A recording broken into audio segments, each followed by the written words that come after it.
todos. Boa noite. Que a paz de Jesus esteja presente, envolvendo cada um de nós. E nós receptivos, né, a Jesus. Receptivos à mensagem, receptivos ao conhecimento que a gente vai procurar transmitir aqui na noite de hoje acerca desse tema.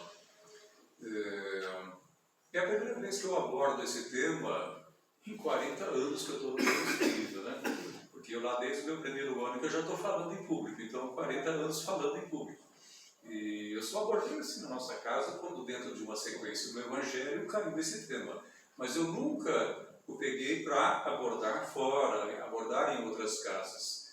Nem entendo exatamente por que eu não fiz isso.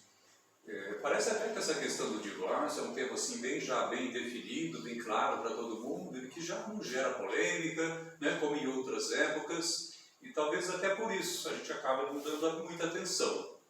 Mas esse dia eu parei um pouco para pensar, por que não abordar esse tema, o divórcio, né, nas casas espíritas? E há uma razão, inclusive, muito séria para isso. Vejam só, essa...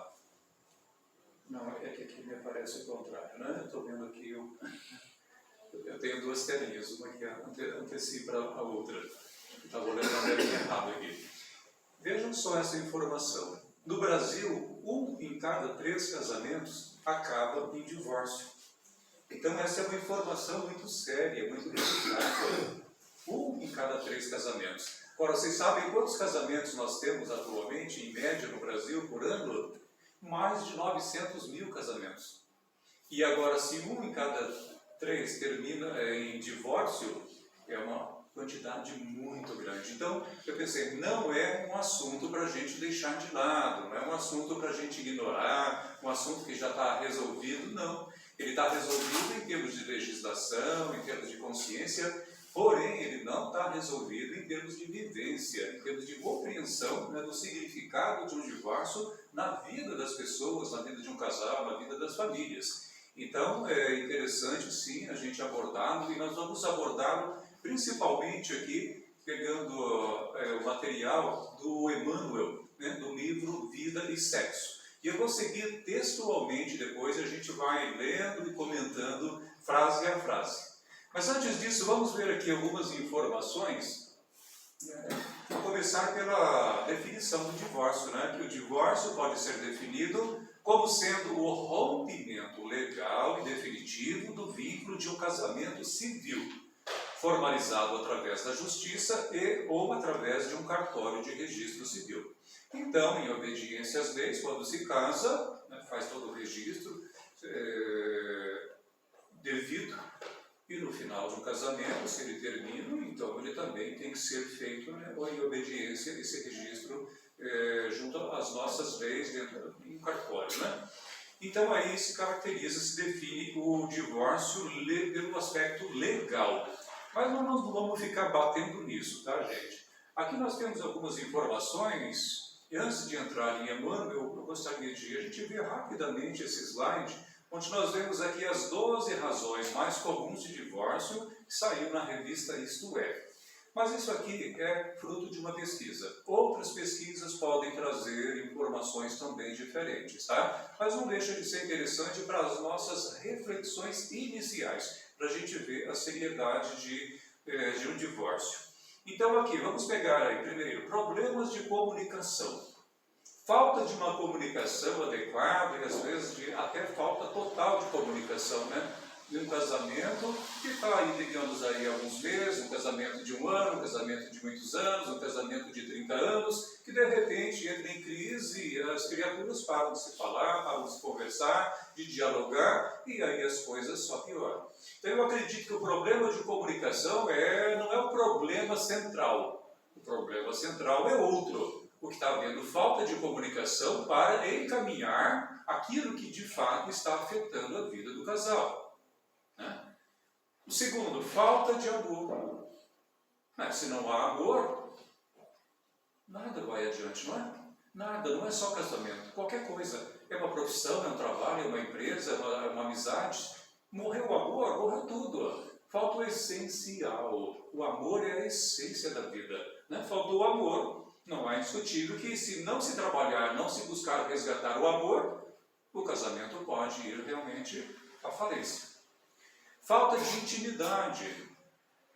Olha só, né? Falta de intimidade entre o casal. Meu Deus, né? Isso é fundamental, a vida íntima, o carinho, o afeto. Sem isso, de fato, o casamento perece. Falta de parceria. O que será que seria parceria, né? Estar assim bem entrosados em relação à vida, em relação ao que se pretende fazer, o que um quer, o que o outro quer, enfim, esse entrosamento, e aí entra o diálogo também, a conversa, a busca de pontos comuns, isso é fundamental. Quando falta isso, pode ser um motivo para divórcio. Não estavam prontos para se casar. Isso aqui como alguém falando, né? O casamento não deu certo, não estavam prontos. Agora eu pergunto, né, quando é que a gente está pronto para casar? Né? Será que a gente vai se aprontar? É questão de idade? É aos 20 anos, aos 30, aos 40? Mas quando é que a gente vai estar pronto para casar? Eu acho que a gente nunca está pronto para coisa alguma, de certa forma. A gente, na verdade, vai se aprontando à medida em que nós enfrentamos os desafios da vida, sejam profissionais, sejam sociais, religiosos, seja onde for, e aí também o casamento. O caminho para ir se aprontando, ou seja, ir se amadurecendo, é justamente efetuando o casamento e fazendo o enfrentamento adequado, né, de todas as situações. Aí, então não é que a gente não estava pronto para se casar. Se a gente esperar ficar pronto, talvez nunca case, né? Mas enfim, foi colocado assim na pesquisa. Vícios podem acabar? O vício de um de repente entra no campo do vício e se enterra, se afunda, e aí o outro procura fazer de tudo o que é possível, mas não consegue resultado. Pode gerar sim uma separação, pode gerar um divórcio, né? Que é o nosso tema de hoje. Mas a gente sabe de casos também de casais que conseguiram superar, mesmo, né, um deles estando no caminho do vício, o outro suportou, né, suportou, e suportar-se, como dizem, né, é dar suporte. Eu acho que esse é o momento ideal para se dar suporte, tanto quanto possível, né? E não pode ser um suporte infinito. Há que haver um progresso, havendo esse suporte de um para com o outro que está no caminho do vício. Mas muitas vezes se busca o caminho da separação, né? E a gente conhece muitos casos em função de vício. A violência doméstica. Às vezes a violência está ligada ao vício, né? Somente o alcoolismo. Alcoolismo, violência. Então a violência doméstica, sim, pode contribuir muito para o fim de um casamento. Traição. Sim, muitos casamentos já acabaram por causa de traições. Porém, nem toda traição precisa acabar em divórcio. Aí vai depender muito do traído, da sua capacidade de suportar, de assimilar esse tipo de experiência e perseverar, desde que o outro naturalmente se corrija. Então, aí nós temos 8 motivos, né? Mas poderíamos certamente colocar outros. Agora vamos entrar no tema, né? O nosso tema dentro de uma visão espírita, né? Isso que é interessante para nós, o que a nossa doutrina nos diz, e principalmente o que o Emmanuel, que é um espírito extremamente esclarecido e no qual a gente confia, tem a dizer acerca disso. Aqui nós temos uma citação do Evangelho segundo o Espiritismo, né, do capítulo 22, né, que trata justamente da questão do casamento, divórcio. O divórcio é lei humana, que tem por finalidade separar legalmente, aquilo que nós falamos lá atrás, no primeiro, né, separar legalmente, diante das leis do país, aquilo que de fato já está separado. Ou seja, o casamento já acabou de fato. Então, apenas uma legalização. Não é contrário à lei de Deus, pois que apenas reforma o que os homens têm feito, e só é aplicável nos casos em que não se levou em conta a lei divina. E qual seria a lei divina aí, que não foi levada em conta? A lei do amor, né? E a lei do amor é ela que pode realmente restaurar, reequilibrar, refazer. Se ela não foi levada em conta lá no começo, antes, ou no meio, ou no andamento do casamento, de fato, o casamento pode ir à bancarrota, né? Sem dúvida alguma. Agora vamos ver aqui o que o nosso amigo Emmanuel nos diz acerca do divórcio. Partindo do princípio de que não existem uniões conjugais por acaso, o divórcio, a rigor, não deve ser facilitado entre as criaturas. É aí, nos laços matrimoniais definidos nas leis do mundo, que se operam burilamentos e reconciliações, endereçados à precisa sublimação da alma. Tá, então vamos ver lá. Não existem uniões conjugais por acaso. Então, existe uma determinação superior. Há algo que antecede a própria vontade dos dois, do casal, que eles próprios ignoravam. Foram conduzidos àquela condição para que formassem o casal. Né? Então, é algo que transcende uma visão puramente humana. Então, senão não seria uma obra do acaso, né? Mas não é obra do acaso. Dessa maneira, o divórcio, dentro da nossa visão espírita, não deve ser facilitado. Há que se empenhar ao máximo, né, para que se alcance aquilo que se busca através dele, de um ponto de vista espiritual. E isso a gente vai ver lá embaixo, né, quando fala sobre burilamentos e reconciliações, endereçados à precisa sublimação da alma. Porque o que se está buscando aí é a sublimação do espírito em seu processo evolutivo, né? O desenvolvimento das características divinas, né, do seu potencial divino, está íncito em todos nós.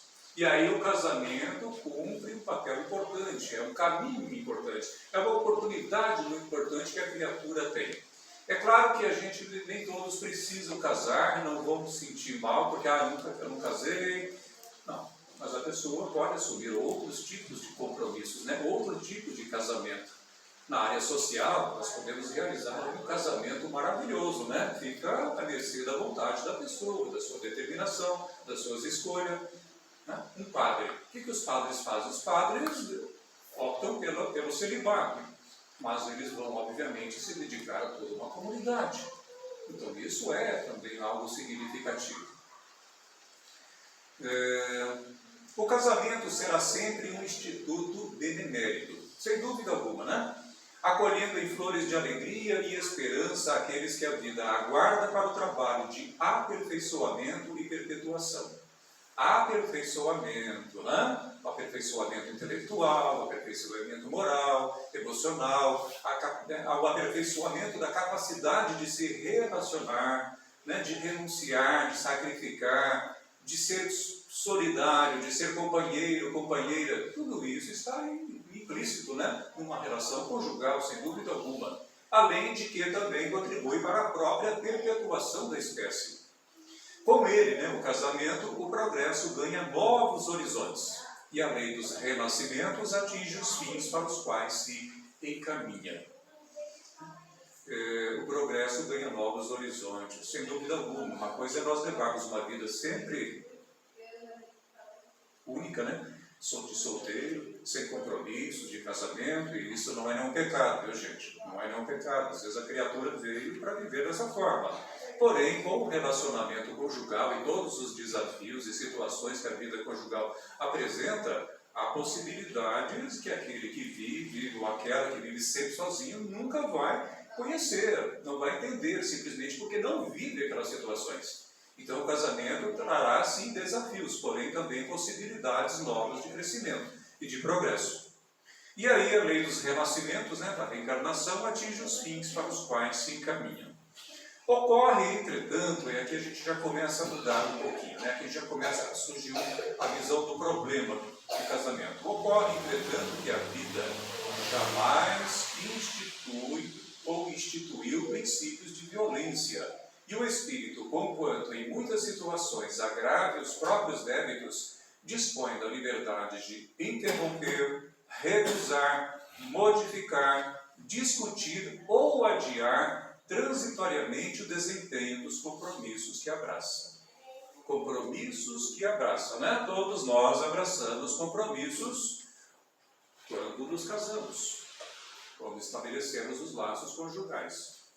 Mas, diz Emmanuel, a vida não institui jamais princípios de violência. Aqui ele já está entrando no campo de um problema que surge, né, no relacionamento, caminhando para a violência. E aí Às vezes a criatura acaba até agravando os débitos em função das atitudes ou da escolha que faz. Porém, todo mundo tem ali no casamento tem a liberdade de interromper, recusar, modificar, discutir ou adiar aquilo que a vida lhe apresenta como possibilidade e oportunidade, né? Ainda que esse adiamento seja transitório, perante as leis divinas, obviamente, né? O casal poderá até nunca mais vir a se reunir, porém, numa outra vida, uma outra encarnação, obviamente, talvez, se os problemas existentes entre os dois forem graves demais, talvez tenham que retornar, sim, para uma nova ensancha no campo do casamento, né? Uma nova união conjugal. A vida pode levá-los, sim, a isso. Tá certo? Seguindo, em muitos lances da experiência, é a própria individualidade, a própria criatura, o homem, a mulher, o espírito, né? A vida de espírito, antes da reencarnação, que assinala a si mesmo o casamento difícil que faceará na instância física. Chamando assim o parceiro ou a parceira de existências pretéritas para os ajustes que lhes pacificarão a consciência, à vista dos erros perpetrados em outras épocas. Tem um conteúdo imenso nisso aqui, hein? Um conteúdo imenso aqui. Fala das vidas anteriores, né? Fala do sentido dessa vida e daquilo que se busca através do casamento. Olha aí, então em muitos lances da experiência é a própria criatura que antes de reencarnar procurou pelo aquele espírito, no mundo espiritual, procurou por ela, procurou por ele. Por quê? Examinando a sua consciência, examinando o seu passado, percebeu ali momentos graves e onde ele errou, onde ela errou, né? Onde os desativos predominaram, e aí então se estabeleceu um compromisso em base de dívida realmente, né? Dívidas moral profundas, que justificam depois o espírito buscar aquela outra criatura que talvez não queira nem ver, não quer nem ver, tem até dificuldade de ver na frente, sem dúvida alguma, né? A criatura vai buscar e o outro não quer nem pensar no assunto de vir a reencarnar e se casar com ele ou se casar com ela. Porém, todos precisam superar seus ódios, suas mágoas, seus ressentimentos, porque não há como evoluir, não há como alcançar paz, não há como se unir a Deus sem essa superação, sem essa autossuperação. E aí nós sabemos que um diante do outro, né, com aquela perspectiva de uma união, depois de reencarnados, vão ter que orar, vão passar muito tempo em estágios de preparação, às vezes anos e anos e anos no espaço, trabalhando, porque então vão renascer, né? Imagina, gente, vão renascer ainda em algum lar, em algum lugar, um lugar outro, às vezes cidades diferentes, distantes, até estados diferentes, né? Eu tive minha companheira, que já é falecida, ela era lá do estado do Rio de Janeiro, eu jamais podia imaginar, né? Um lá no interior do Paraná, o outro lá no interior do Rio de Janeiro.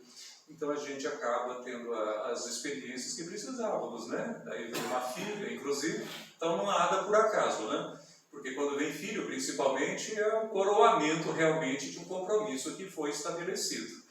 Então, assim são as leis da vida. A gente vai reencontrando em função daquilo que nós desejamos, em função também do que precisamos, né? Para a nossa verdadeira libertação espiritual. E aí então o casamento difícil, sabe que vai ser difícil, sabe que vai ter problema, sabe que vão ter conflitos, por isso há que se preparar muito no mundo espiritual. E depois, na vida de encarnado também, né? Vão ter que fazer um grande trabalho de autossuperação para que alcancem êxito no relacionamento. E é isso que vai pacificar a consciência, a pacificação da consciência. Nós estamos falando aqui de casamento, de divórcio, mas a pacificação da consciência existe também, não só no campo do casamento, mas em muitas outras áreas das nossas vidas. Nós, às vezes, temos que nos defrontar com certas experiências duras, difíceis, mas são exatamente elas que vão pacificar a nossa consciência. Olha, estou vivendo essa situação, estou vivendo desse jeito, porque eu cometi muitos desativos lá atrás. E aqueles desatinos, a falta de amor que existiu lá atrás, às vezes a vida é comandada não pela mente, pela vontade, mas por paixões, né? Nos apaixonamos por vícios, por drogas, nos apaixonamos às vezes até por coisas boas, mas é uma paixão tão profunda que nos dominou tanto que acabamos relegando compromissos importantes. E aí então isso também vai justificar depois uma encarnação com algumas dificuldades.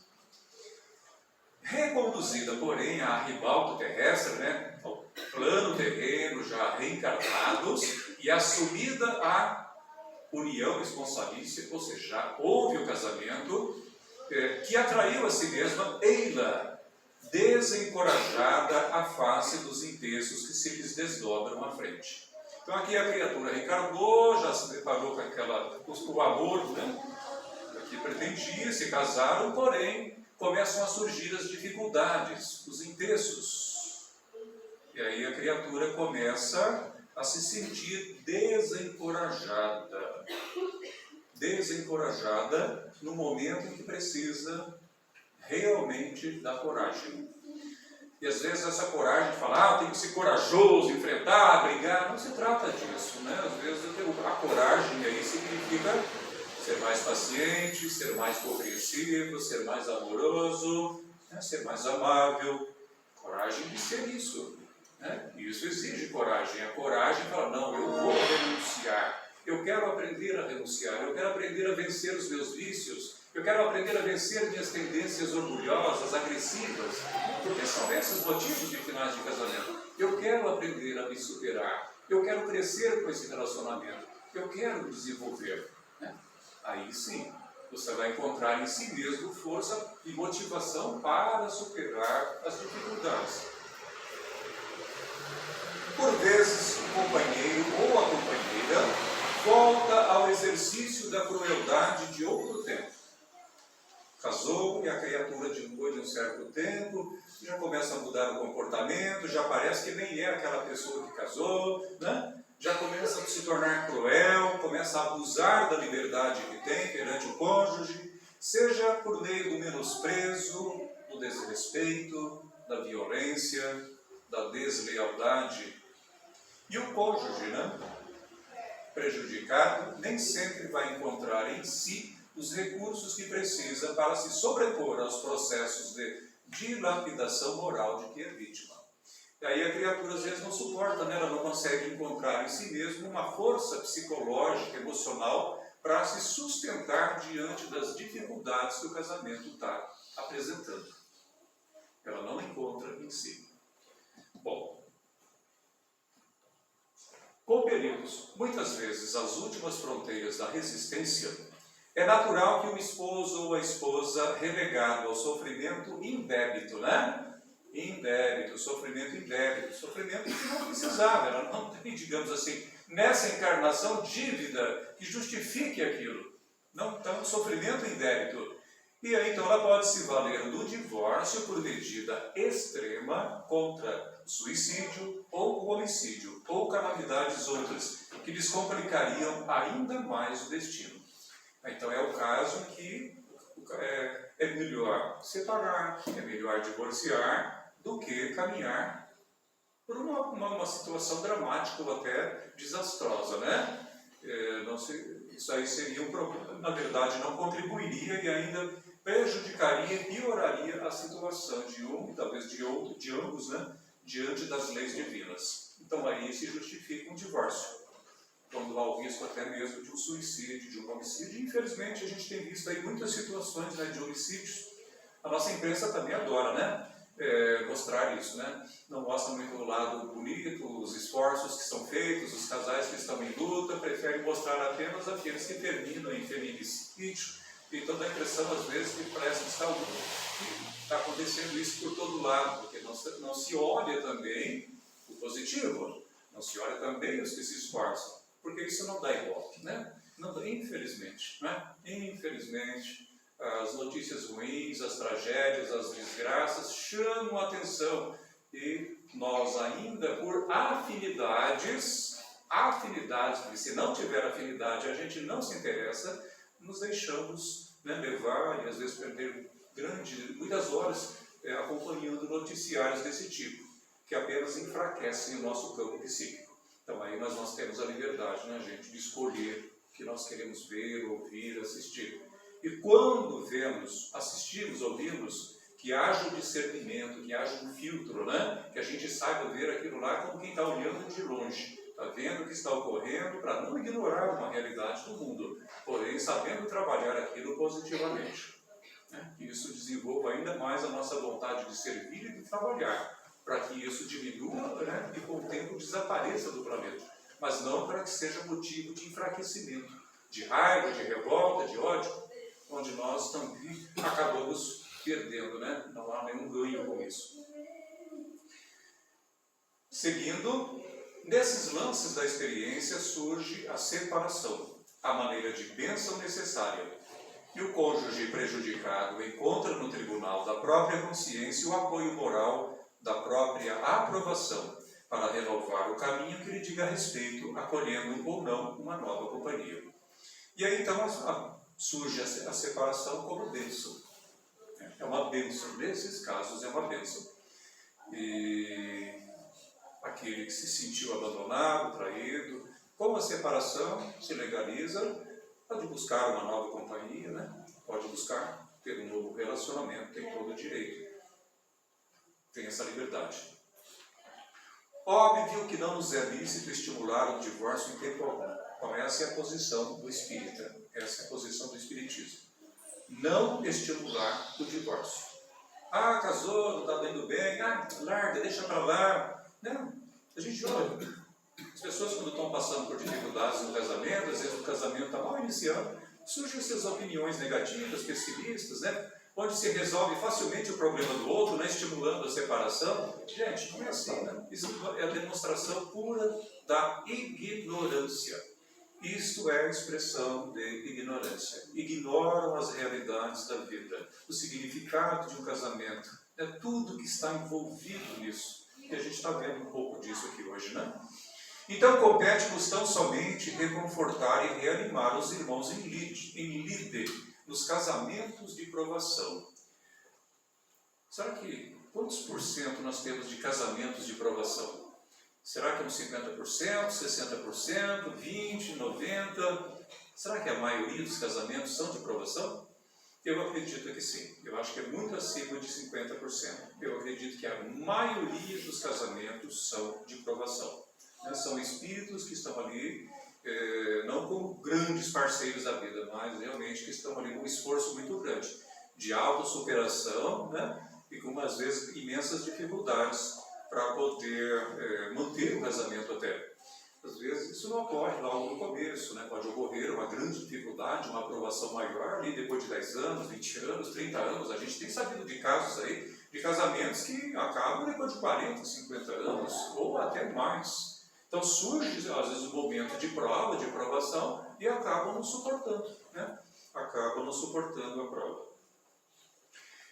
Então aí nós temos os casamentos a fim de que se sobreponham as próprias suscetibilidades e aflições, né? Então a suscetibilidade é a nossa tendência a nos afetar, nos a machucar facilmente, né? Suscetibilidade é isso.